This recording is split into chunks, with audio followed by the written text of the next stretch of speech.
Hey everyone, I'm Anna Hayes, your host for today's TechLiners webinar with our friends at Peak, one of the North's hottest scale-ups. Peak is an AI platform with applications and services that enable technical and commercial teams to build, deploy and manage AI at scale across an entire business.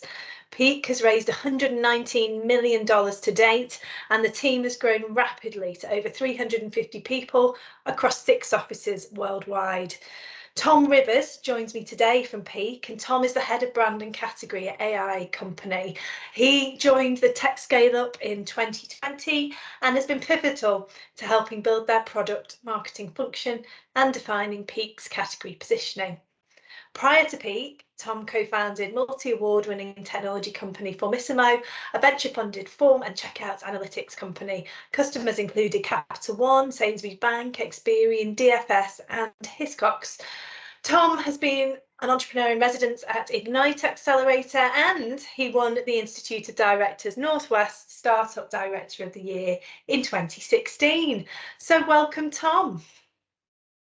I joined as employee about 130. There's now 450 of us. So that gives you a sense of the speed and scale of growth that Peak is going through. Obviously, as head of brand, I'm probably a bit biased in some of the conversation points that we're going to be going through. But in my previous life, I also started a technology company called Formissimo based in Manchester. It was an analytics business. So I've also been there from day one and gone through some of the headaches, choices, decisions that very early stage companies have had to go through as well, particularly when it comes to branding as well and demand gen, because I was also involved in that. So hopefully I should be able to offer some stories, if not from Peak, then from the very early days of my previous business as well. Just to quickly summarize Altitude X, because we did our second global summit, as we called it. This year, we not only did Manchester, but we also did New York. We were going to do London, but a train strike stopped that from happening. But we did our second Manchester one this year that was even bigger. So the first year we got about 700 people. I think this year we were pushing 1,100. As Anna's already hinted at, it was a blend of brand and demand. So obviously an event is a fantastic showcase to welcome people into your world, entice them with external speakers, but you obviously always get a chance to tell them like what you're offering, what your core kind of messages are, but also just what it's like to experience with like people from your company, if you're giving away any free merch or swag, or every interaction that you have with somebody at that event to some extent is a reflection of your brand.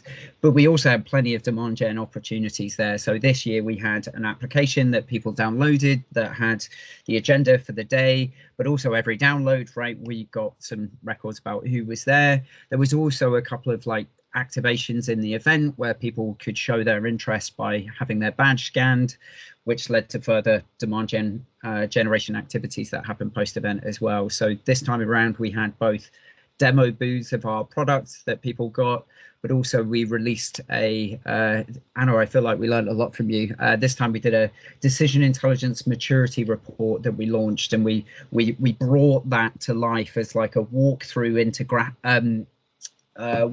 infographic that was about 9 meters long and 4 meters wide, and you could walk through the infographic and then chat to one of our comms team at the end who would scan your badge and then follow up as well. So there were numerous different things throughout the event that were very demand gen focused, but overall obviously Altitude X for us is like the absolute tentpole of our brand calendar as well, with plenty of videos and lots of lovely branded bits all around the place that allowed us to show off who we are and what we stand for. Yeah, it's kind of rock star status, I think, when it comes to conferences and things like that. I think a lot of the companies here on the call will be dreaming of, dreaming of that sort of conference in the future. Peak invested in brand really early on, and we weren't afraid to do that. Obviously, the investors were part of that journey. But why do you think that was, and how has it benefited the company, kind of now? Yeah, I think to some extent we were lucky in that Richard Potter, founder, who's Anna's already shown you a picture of, almost, you don't have to win him over. Like he's always believed that, like the company mission and vision, which many of you I'm sure will have written down somewhere, may even have on the walls of your office, has always been two-part, and it's always been to change the world works and to build an amazing company that everyone loves being a part of. And that second one is really like our brand statement of intent, basically, that not only do we want to do great things, but we want to do them in the right way. And so that has always been important. I think it has paid dividends for me and for Peak more generally. I think, for example, Altitude X is a great example of that. Is hopefully, 1,000 people were there this time. That was great, and we actually had a much easier time of kind of getting tickets in people's hands than we did last year. I think that speaks to how good the first one was. And again, like if you have a flag in the ground about how great your events are, people will come back to them time and time and again. I think brand is a secret sauce, basically, right? In that over time, and these things don't tend to pay off quarter by quarter or year by year, but over time, they often win sales before a customer even gets in the room, right? They have people interested and engaged with your products before they try them, right? And that's the hardest thing, right? Is getting people bought into what you're offering initially. And if you do brand well, right, obviously Apple is like the pinnacle of this, but Yeezys, formerly, maybe not anymore, but any think of any product or service where before they've launched it, there are queues around the block, right? They literally have no idea if the product's any good, right? But they're already bought in to their usage of it. I think that is ultimately what a brand can do, and the reason why it's so powerful and important to invest in early. Yeah, okay. And yeah, obviously vision, values, purpose as kind of the cornerstone of that. But are there any other tactics as a startup or stroke scale up that you think are absolutely crucial? Yeah, great question. I think so. Another thing Peak always did, to give you an example of this, is when you think of AI. So this is, I'm talking about our sector, but hopefully you should be able to do something similar in your minds. We looked out there in the market at what others were doing, and at the time when Peak started, it was the likes of IBM. I think AWS had just started to dip their toes in it. So Amazon, Microsoft, Google. We basically just saw a sea of corporate logos. And when you thought of the imagery, messaging, tone of voice around all of those things, a lot of robot handshakes, a lot of brains that look like computer chips, a lot of stuff like that. So we basically said, screw that. We think it's possible to make AI seem accessible, simpler, more human, brighter, more engaging, not that like navy blue corporate IBM style stuff. So I think as a startup, your job is to kind of make yourself stand out from a sea of other logos, right? Because it's very difficult to convince people that they need something new anyway, especially if what you're offering is particularly innovative and interesting and different. But I think brand allows you to stand out in a marketplace by offering not only just logo and brand identity, which I think is really important, that you have something that feels true to everything else you do, but is different and interesting, but also how you come across in your messaging and tone of voice. Like an example of this, when you think innocent smoothies, right? You almost think their tone of voice before anything else. I think a lot of people mistake brand for just, is your logo cool? Do you have a nice color palette, right? But if you do those other things, you can be more memorable and stand out in a large market for anything. So those were really important for Peak as well. If you look on our website, you'll see not a single robot handshake. You will not see a single microchip brain. We used lots of pictures of people who are ultimately the people that benefit from AI. So we wanted that to be the focus as well. And I think what that means, again, is like, if you're a startup trying to stand out, people, by the time they come to speak to you or use your product or service, will already have a sense of why it's different and interesting and why they want to use it. So super important to get that from as early as possible in your journey.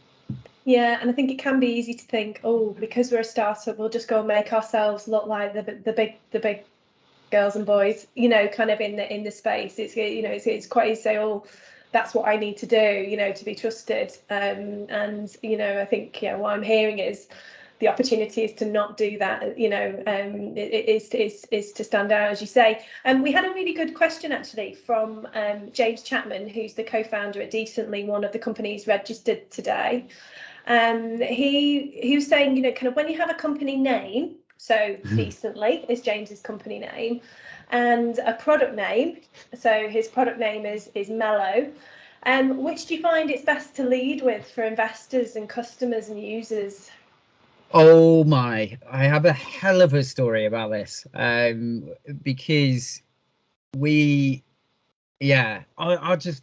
tell it to everyone. I think there is a rule of thumb, but we kind of ignored that rule of thumb. So when I joined Peak, I had this great idea, or what I noticed was that our platform kind of lacked a bit of an identity, like just how it was visualized and how people spoke about it. I kind of heard that people weren't really using the same words in different sales conversations, and even prospects and customers were just using a lot of different language. So I was like, you know what, maybe we could wrap up the platform in a brand identity and give it a name and a sort of visual identity to make it feel more tangible and real, and we'll give that a different name to Peak. So was born from this was Cody, our connected decision intelligence platform. But then what happened is it created quite a lot of distance between Peak the company and Peak the product, right? So when we did come to speak to customers and investors and things like that, obviously we've since raised a rather large funding round from SoftBank Vision Fund. It's a biggie. They were a bit similar to James's question. What are we investing in, right? Is it the company? Is it the product? Are you going to make new products? That kind of thing. So we actually rolled back that change to an extent and made our platform and Peak the same thing, which was an interesting journey. And for me, it was a bit like the phrase "kill your darlings." I think authors and creatives talk about that, right? Which is like, by doing that, we learn what we shouldn't have done, and we could have only have learned that by going on that journey.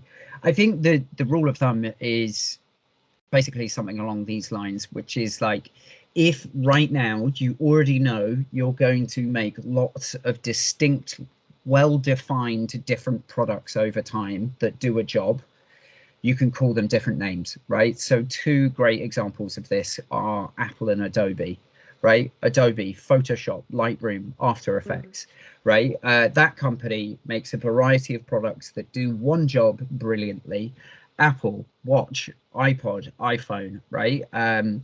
Mac and things like that. So those are companies that make things that do a thing or a series of things quite well.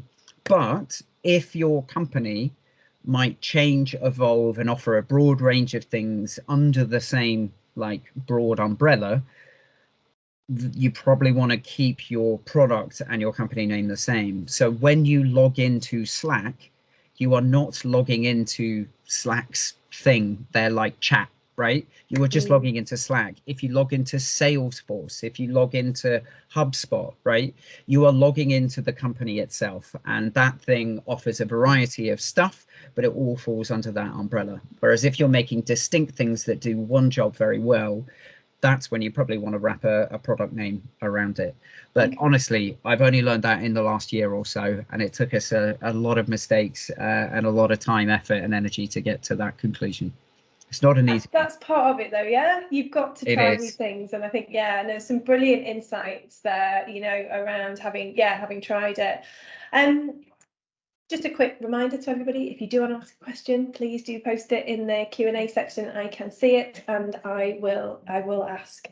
From there, when we're looking at marketing and sales. So we could be saying brand and demand, but obviously, you know, about marketing and sales, you know, how important is it that they're aligned, and how do you proactively do that within Peak? How do you align marketing and sales? Yeah, as you scale, this becomes one of the hardest challenges, I think, to manage, especially if you're in B2B and especially if you have a sales team. I think what we talk about a lot in our team is like a brand promise, right? Which is this idea that often what a brand stands for is a promise of your experience you're going to have throughout the journey of interacting with them, from when you see an ad for the first time to when you become a super user of the product, your brand represents kind of what you're saying your customers should expect, right, from that. And you want to be consistent throughout that. And therefore, if sales and marketing become unaligned, you are at risk of undermining that brand promise, right? Because what you're saying in sales and marketing, if there's any difference in that, it will undermine trust in you as a brand, right? Because you're like, I don't get it. You're saying different stuff. You're promising different things. You're saying like this, that, and the other works slightly differently. You've immediately shattered that, and it's very difficult to build that back up. So not only is it important from a like consistency point of view, right? Because if you land the same message 5 times, it's going to land better than landing 5 slightly different messages. I think from a brand point of view, it's also vital, right? Because you don't want to undermine people's trust in your ability to deliver on the thing that you say you're amazing at across your sales and marketing. So I think there's a couple of really important reasons why it's important to do that. How do you do it? Well, it is very difficult. It usually involves a lot of meetings. But I think there is a beauty and an importance to like writing things down and sharing them. So I think especially as you grow in a small startup, you're probably in the same room, you're chatting all the time. Everybody knows what the sales and marketing kind of is. We can all say the same stuff. As you grow, that can become slightly less controlled, right? And you might have pockets of people talking about things in a slightly different way in a marketing campaign that feels a bit different than maybe how you envisaged it in the first place, right? And I think that's where this like divergence can creep in.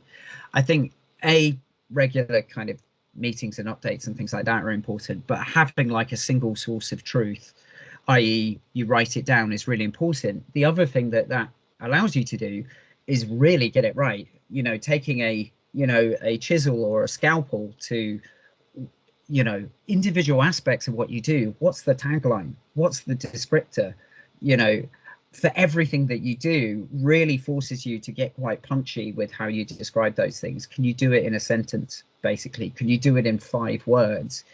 I think then if you then share that and write that down and share that consistently, it's a lot stickier than just talking it through as a group, occasionally once a week, once a month, once a quarter, whatever your updates are.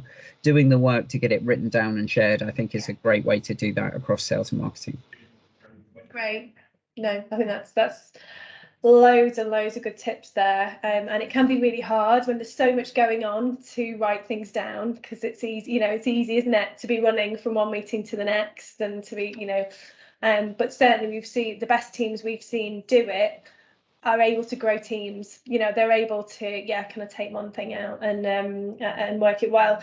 And so kind of on that vein, seamless link here to structuring teams, around marketing, and how again from a startup scale up perspective, are there any kind of learnings, insights, that you can add in? I guess as teams grow as well, kind of some of the challenges that come with that. It'd be great to understand your experience there. Yeah, again, this last year has been a real learning journey for us, because I think we've now reached the point where the way we used to do it won't work for the next 5 years, basically. I think in the early days, you want things to be as flat as possible. You want everybody in your team to feel empowered and autonomous to like do their thing that they're great at. And they're probably not just one thing, they're probably like 6 different things, right? And you want people to be able to do that because speed is like paramount when you're small, right? So I think in the early days, things are very free form and flat, and that's great. As you scale, you start to get a bit more structure. I think the default way that most companies fit into this is by like function. So you might have a brand function, a demand gen function. Peak then has a product marketing function, a comms function that sit all under that umbrella. We've actually found over the course of the last year that maybe isn't the best way that we could be doing things, mainly because what seems to happen is like product marketing and brand and comms will basically all just kind of be pursuing their own, like, we need to make comms amazing, we need to make brand amazing. But in order to do that, I need the other team's help. But they've already decided what their plans are, and they need my help to help them get to theirs, right? And you get overwhelmed with the amount of stuff that each of these teams need to do. What we're looking at the moment is actually like potentially restructuring our teams to be more like squads in the Spotify model. So a squad might go after an OKR, and we basically say, look, in the US, we want to grow, you know, pipeline or whatever it might be by this amount. Here is a cross-functional group of people who are going to pursue that aim with budget and everyone's blessing. And they then have all of the skills they need to spin up campaigns, to create new web pages, to create landing pages as part of that squad in pursuit of that OKR. So that's kind of like a slightly wacky way of doing things a little bit, but we found it's come out of, we've reached a size where the number of meetings we were simply having, even within marketing, to remain like in sync with what everyone were doing was just getting overwhelming, right? And we didn't have any time to actually do the stuff. So it's a crap answer to just say it depends. I think it will change over time, where you go from very unstructured, flat, to slightly more structured, to what we've now experienced is like the thing that the highest priority is the pursuit of like needle moving OKRs or big project cross-functional team stuff that you might need to shift again away from these like little silos of, you know, some brand people, some comms people. Yeah, and it's quite interesting, isn't it? Kind of going back to that kind of startup, you know, where we're used to working in teams where you've maybe got one kind of midway, you know, kind of marketer. There's no CMO, straight marketing director in place yet, but you know, there's Series A money kind of in the business, and Yep. you know, burning a hole in everyone's pocket, or you know, there's real metrics to meet for investors, and you know, there's real data that's needed. And you know, what are your kind of tips on kind of hiring at that sort of level, that sort of stage?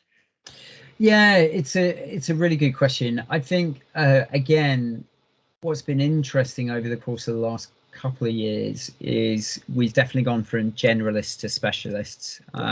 So at that Series A stage, you want people that aren't afraid to get stuck into, you know, Marketo or Salesforce, or spin up a campaign or spin up a web page here. Those are great people to have, those like T-shaped people that can do a bit of everything but maybe have a bit more expertise. And I think if you get a group of them together, they'll more or less be able to do anything that you want. Over time, the requirement is that you have the best possible person on each job, but that only comes when you've got the budget for headcount to justify that, right? So those do change, and I think the people that are still here at Peak, I noticed in your photo you had AJ and Beth, they're both still at Peak from your photo, so they change over time to be in charge of less but become more subject matter experts of that. So I think, yeah, the jack of all trades, master of none, but the end of that phrase is like, but better to be that than a master of one. I think especially in the early stages of a startup, you do really want people that first and foremost are unafraid to learn, to get in, stuck in, try something and get better at it again and again and again, and do so without the need for coaching, right? You're obviously going to prioritize people that love to kind of self-learn and self-teach by trying stuff out, right? Those are going to be the people that are really going to help at the kind of startup and early scale-up stage. Yeah. No, I completely echo that. Now, this isn't a loaded question, and I expect an independent answer, Tom. But you know, when should you use third-party support and use an agency? Yeah, so interestingly, when I was thinking about my answer for this, the first thing that popped into my head is when you need therapy. So like, yeah, and I don't mean that on a personal level. I mean that on like a company level. Obviously, they say that therapy doesn't tell you anything you didn't already know, and I think often agencies can be similar, but you still need to go to therapy and you still need to speak to agencies, because I think there's also like a sort of classic matrix of like urgent on one axis and important on another. And obviously, as a startup or scale up, you want to be doing important, urgent things. Sometimes there are important non-urgent things that get neglected forever, right? Because you're always in the urgent pile, and sometimes you get distracted and do the urgent, not important things. We've all done that a lot, way too much. I think agencies are brilliant at helping with the important, not urgent things. They're there to help ensure that you don't drop the ball on stuff that's going to pay off longer term, but maybe not next week, next month, next quarter. So we certainly did that. Like we, last year got a brand agency to help us in therapy to tease out some of our like brand identity and stuff like that. We got it behind me. We created this really cool like book, right, which is like all things Peak that we've very beautifully and lovingly created. And this is like now the first thing that we hand over to agencies and suppliers, but also to ourselves, to be like, how do we create something that's consistent with everything else that we do, and give that to our teams to be like, oh, thinking of running a campaign, like read this first, kind of thing. We would have never got that done without a brand agency. Equally, the simpler answer is if you don't have the skills and are not ready to hire, right? So, for example, a web agency, for the amount of money that you're paying a web agency on retainer, you're going to get a bit of back end, a bit of front end, a design and account manager, right? Yeah. And unless you've got the budget to hire 4 people, you are not going to be able to do that in-house. So agencies can also be really good at helping you, where I think I've always viewed it as like concentric circles of like, if there's something at the heart of what you do that's absolutely vital to your future success, you're probably going to want to hire in, right? So like, this is why startups have a sales, a marketing person, a salesperson, a CTO, right? These early stage CTO, CFO kind of roles. But there's also a ring outside that, which is like immensely valuable, definitely going to contribute to your future success, but it's not necessarily right in the core. Agency support can be enormously helpful, like especially, in the early days, but throughout, to help you support on that until you're ready to hire in. Maybe you don't need to hire in, right? Plenty of big companies use agencies all the time. So if it's absolutely essential to your future success, you probably don't want to outsource it. But there's a bunch of stuff that you'll still need to do as a growing company that I think is really good to outsource to agencies, particularly if those skills are like multifaceted, and to like hire in would simply be too cost prohibitive. Having said that, though, that's probably doing agencies a disservice. They bring an enormous amount of expertise, right? And I think this is also the therapy point, is you are getting a lot for your money a lot of the time, right? Because they are bringing a wealth of knowledge from not just working with you, but working across different clients and customers as well. So can add an enormous amount of value. Peak, we use agencies at the moment, just for complete transparency. We use it for video production, web agency, PR, I think, in our marketing team. Is that it? Because, yeah, so video, web, PR are the main agencies we use at the moment. Great. So we're just going to skip a little bit to metrics and tech. So it's like we'll finish on a high, shall we? We'll go. We'll do the tech first. When I was kind of doing a little bit of research about how we're going to position this, I just came up. There was a recent survey, 300 SMEs found that 70% of businesses struggle to keep up with marketing tech. And again, it's like that stat that I used at the front of my presentation. Yeah, it's not a great, it's kind of like that. Is that really the case? Yeah, it is. I would absolutely echo that. Obviously, we're an agency, so we're using, honestly, it's a scary amount of tech actually when you look at it actually in its entirety, because it can be, quite. I was sat in the room when somebody started to go through everything, that we're using. But I think that's the same within obviously a marketing team within a startup scale up, because you are testing different channels and you're managing different platforms, and you're moving through growth. What sort of marketing technology should you be investing in at the early stages, and how would you expect that will change over time? Yeah, number one, Zapier. It's one of the best things ever made, I think. Again, in the name of speed, just the ability to link up all of your other bits of tech with no code is wondrous, and can just help automate a lot of things, which again, if you're looking to move fast, is super important. We have always used Zapier. We still use it to this day. I think it's just unbelievable, especially if you're not a technical person, to just help everything sing together. Absolutely love it. I'd maybe also like, if you're a startup or scale up, your tech stack is not going to be the thing that leads you to success, right?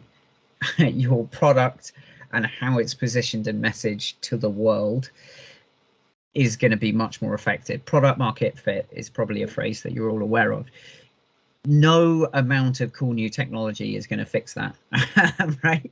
That needs to be there in place. Technology and good tech stacks can help you amplify what you're doing already and can be very nifty and helpful to that. But I would say, like, you shouldn't have a FOMO of like the next thing coming out that's like slightly better, because you're probably still, many of you, in the process of trying to chase product market fit, and that is very important.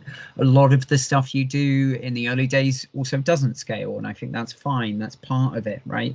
It's being very close to your customers and having a lot of conversations and interactions that eventually you might automate and do via sort of digital channels. But at the beginning, it's immensely valuable to almost be in the room at the coalface, listening to all of that stuff come in. I suspect that some sort of CRM will always form a place in anyone's tech stack. We're like so embedded with Salesforce these days, it's crazy, mainly because it's how our sales team function. But I have used HubSpot in the past. That was fantastic, but way too expensive for what we needed it for. We then went to an open source one, right? So it changed for us over time. And there probably are like a few kind of basic things that every company needs, like categories of stuff. But yeah, I would say there's always a good starting point, and I would say Zapier for everyone. But every company's tech stack is usually slightly different as well. So not to be too worried about emulating somebody else's, like find what works for you and your way of working. And don't worry too much that yours might not match the previous hot scale-up startup, for example, but they're good for inspiration. I think there's a couple of blogs and things like that like break down techs, like different startups tech stack, and you can be like, oh, that's interesting, hadn't heard of that product, what does that do? Oh, that sounds really nifty. But that would be, I guess, my advice. Great. We've had a question come through here around marketing channels. So how can startups test their marketing channels? Yeah, really good one. I would say a bit like the first one. Everyone's channel mix is different. Don't get too tied up with a channel just because it's a channel. What do I mean by that? Not everyone needs a TikTok, but if TikTok works for you, great. I think I remember doing a lot of experimentation back in my startup days of throwing a bit of cash at a bit of everything and seeing what worked, looking up industry benchmarks and seeing like, how did our thing do compared to industry benchmarks? Is there a bit of signal in the noise here? Let's maybe like double our investment, but it's still very small. Does it still work? Do our metrics drop? Like if they drop, we'll try something else. So I think everybody's channel mix is slightly different as you grow. Don't necessarily just refer like to a channel because you think it's a cool channel. Just because you use Twitter, and I say you and like the one, just because one uses Twitter doesn't mean all of your customers do, right? You never know where those pockets of prospects, customers, users are going to be. So I would keep experimenting and listen out for signal amongst the noise. And you can start in very, very small monetary quantities and then build that up over time until hopefully you have a repeatable, efficient channel mix, basically. But yeah, don't be afraid to experiment with a whole bunch of stuff in the early days. Great.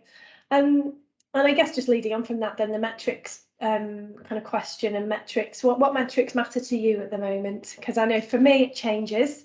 But you know, and I think that's probably something I'm sure, you know, it's the same for you, but, you know, what are you kind of measuring right now? Or, you know, and I guess it's that matters piece, isn't it? What actually has a purpose?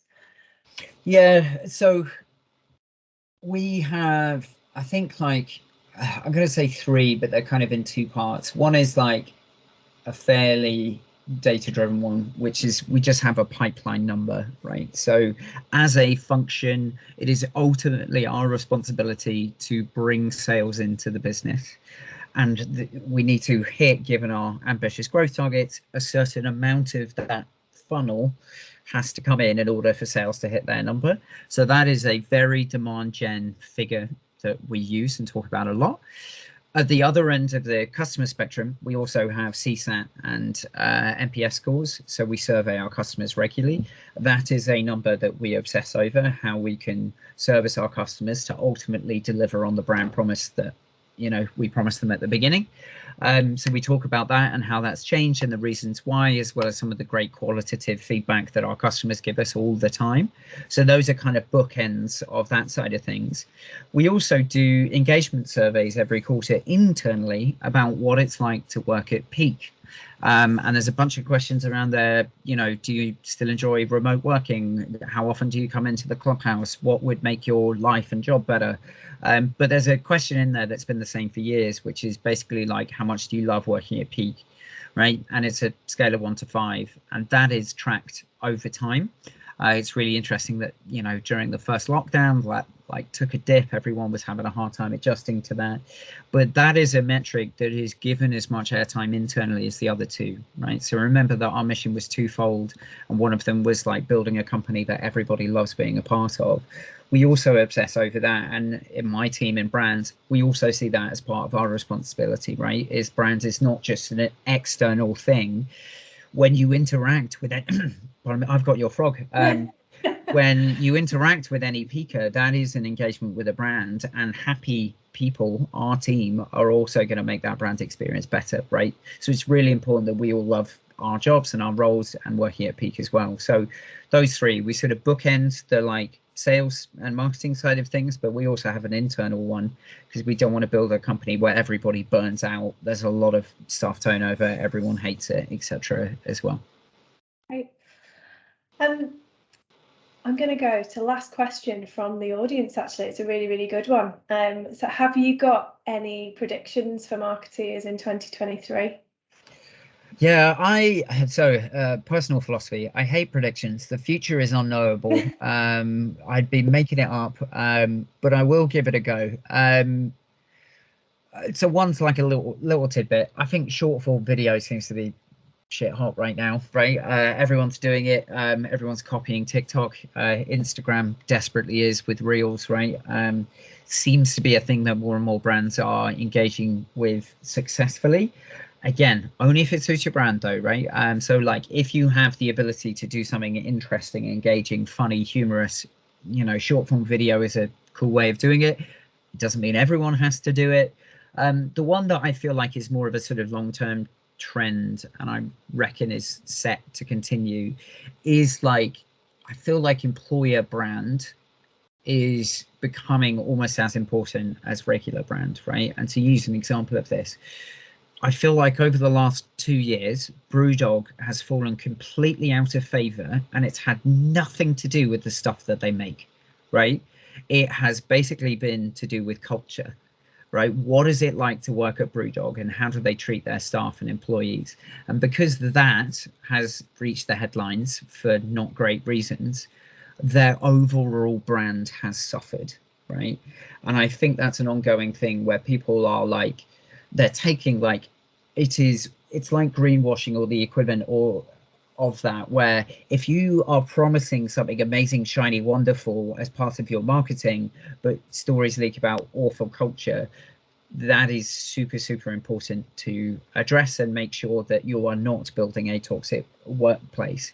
And that if any feedback or like things do come out, that you have to be seen to addressing it, just in the same way that if it was found out that your company was polluting the environment, you would want to address that. Yeah. And I think people are almost buying into a holistic view of a brand that is more than just what they sell, it's also how they do it.